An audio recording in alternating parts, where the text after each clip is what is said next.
Hi, today I want to show you how to switch on HDR so that you can take photos with high dynamic range.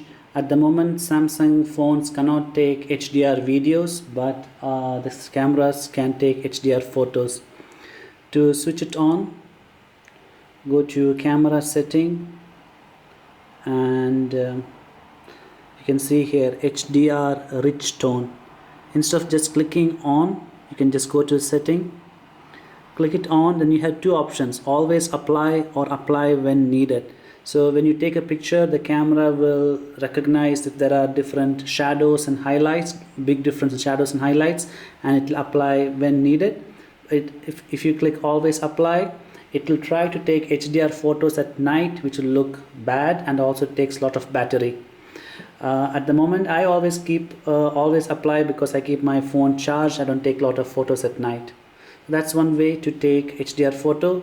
And to confirm that, when you go to the camera setting, when you take a photo, you can see the HDR icon active here. That's it.